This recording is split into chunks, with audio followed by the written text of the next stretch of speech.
The Long Island Railroad has been around since 1832. It's the oldest running railroad in the entire United States, still operating under its original name. The Long Island Railroad, or the LIRR, as literally no one else likes to call it, originally was created to solve the problem of how the heck do you get from New York City all the way to Boston? That sounds weird, right? Why would you go all the way in the opposite direction, away from Boston, down into the middle of nowhere, Long Island, if you're trying to get up to Boston?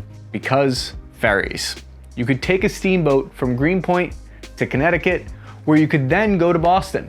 So why not build a railroad straight from New York City directly to Boston back in the 1800s? Well, an engineer named Major D.B. Douglas has the answer for you.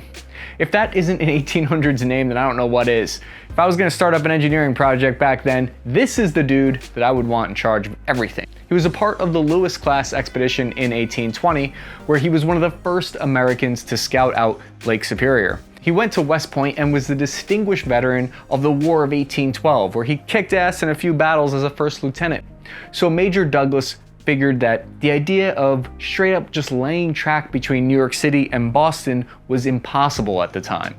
All the water inlets and marshy land that make up the Connecticut East Coast there would have made that kind of construction project a nightmare. Douglas got the attention of some wealthy dudes who also wanted an easier route from New York City to Boston, so the plan was to create a line straight down the center of Long Island to get people from New York City to Greenpoint, where they could take a steamboat up to Boston.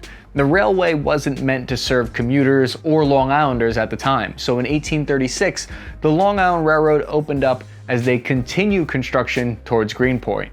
The journey would take 11 hours to complete. Can you imagine that? You'd have to actually go to the bar car and talk to other human beings. Construction extended east, where they reached Farmingdale on October 18th, 1841.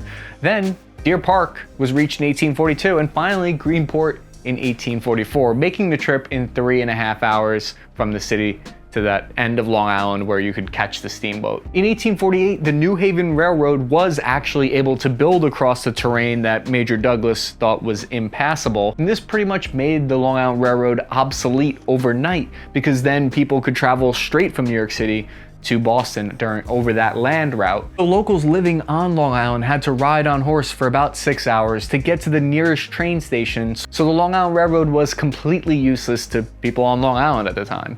They saw they needed to make the service geared towards people on Long Island, so an amendment to the Long Island Railroad's charter passed on April 21st, 1862, and it gave them the power to build train stations anywhere east of Jamaica. So they started adding stations all over the island.